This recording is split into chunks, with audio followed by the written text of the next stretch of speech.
Welcome to our Vibgyor academy for BPSC. तो चलते हैं आज के करंट अफेयर के वीडियो की तरफ। और आज के वीडियो का पहला टॉपिक है हमारा world happiness report.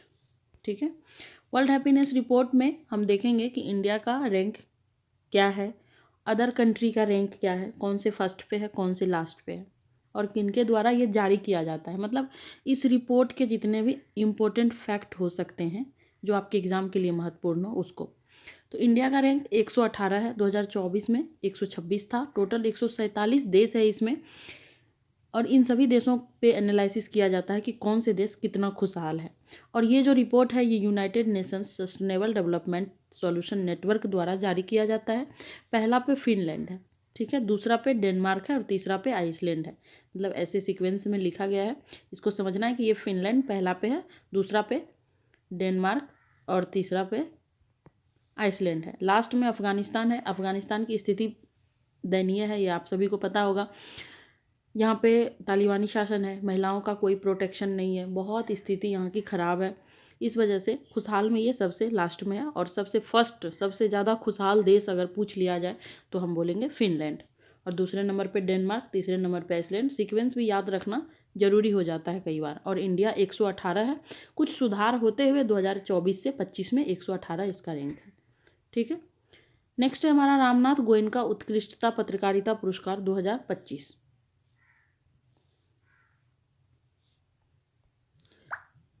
Mridulika Jha को दिया गया है ये पुरस्कार। सबसे पहले देखते हैं ये पुरस्कार जो है वो किस क्षेत्र में दिया जाता है और किस लिए दिया गया इनको। तो रामनाथ गोयनका उत्कृष्टता पत्रकारिता जो पुरस्कार है वो डंकी रूट की रिपोर्टिंग के लिए दिया गया है। डंकी रूट क्या है? तो डंकी रूट एक यूएसए जाने वाली रास्ता है जो पनामा चैनल को पार करते हुए जाया जाता है, और ये बहुत खतरनाक रास्ता है। इससे जाने के लिए सालों साल लग जाते हैं लोगों को, और बहुत ही मुश्किल रास्ता है ये। कई बार जान भी जोखिम में जाते हैं, कई बार क्या जाते ही हैं, बहुत सारे के जान चले जाते हैं इस रास्ते से जाने के लिए। लेकिन फिर भी लोग जाते हैं, जैसे इसी रास्ते से जाते हैं लोग। तो वहाँ पे अभी जो डोनाल्ड ट्रंप सत्ता में आए तो ऐसे ऐसे लोगों को वहाँ से निकाला गया।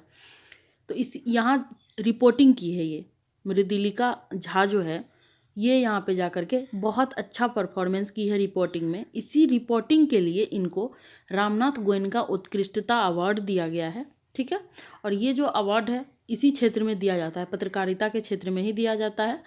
ठीक है, और शुरुआत इसका 2006 में हो चुका था, और ये 19वां था, 19th एडिशन था इस पुरस्कार का। तो ध्यान में रखना है, डंकी रूट है इसलिए ये बहुत इम्पोर्टेंट है। और किसको दिया गया है? मृदुलिका झा को दिया गया है। नेक्स्ट है खेलो इंडिया पैरा गेम्स 2025। ठीक है, इसका जो मैस्कॉट किसको घोषित किया गया है? तो उज्ज्वला को। ठीक है, ये जो है ये स्पेरो पक्षी से प्रेरित है। ठीक है, minister of youth affairs and sports Mansukh Mandaviya ji mascot, anthem और लोगो इसका जारी किया है। 20 से 27 मार्च तक न्यू दिल्ली में ये आयोजित किया जाएगा, मतलब अभी चल रहा है। खेलो पैरा गेम्स का ये 2nd एडिशन है। ठीक है, तो एंथम, मैस्कॉट, लोगो ये सब पूछे जाते हैं, तो इसको ध्यान में रखना है, ज़्यादातर इसी की चांस होती है, इसीलिए ये बताया गया है। नेक्स्ट है पोट्टी श्री रामोलू की प्रतिमा लगाया गया है। तो कहाँ लगाया गया और कौन से सरकार लगाए हैं? आंध्र प्रदेश की सीएम जो है एन चंद्रबाबू नायडू, इन्होंने अमरावती में इनका प्रतिमा लगाए हैं जो 58 फीट ऊंचा है। और पोट्टी श्री रामुलू को फादर्स ऑफ आंध्र प्रदेश भी बोलते हैं। ये एक फ्रीडम फाइटर थे, इसी वजह से ये बहुत इम्पोर्टेंट है और इनका प्रतिमा वहाँ लगाया गया है। 1930 में नमक सत्याग्रह और 1942 में भारत छोड़ो आंदोलन में ये भाग लिए थे, इसलिए बहुत ज़्यादा इम्पोर्टेंट है। इनको ध्यान में रखना है, इनके नाम को, और कहाँ पे स्टेच्यू लगा है उनको, और कितने लंबाई का लगा है, ये सब भी ध्यान में रखना है। नेक्स्ट है हमारा एक बियॉन्ड स्क्रीन पहल। ये पहल जो है कर्नाटका द्वारा लाया गया है, और इस पहल का उद्देश्य है डिजिटल निर्भरता को कम करना। जैसे रील्स स्क्रॉल करते रहते हैं हम लोग, मोबाइल देखते रहते हैं घंटों घंटों, ये सब चीज़ों को कम करने के लिए इसको लाया गया है। किस सरकार के द्वारा? कर्नाटका के द्वारा। तो ये ध्यान में रखना है कि किसके लिए? कर्नाटका की, सॉरी कौन लाया है? तो कर्नाटका राज्य द्वारा लाया गया है। और किस लिए? तो डिजिटल निर्भरता को कम करने के लिए। ठीक है, नेक्स्ट है हमारा संकेत भाषा में विधानसभा का प्रसारण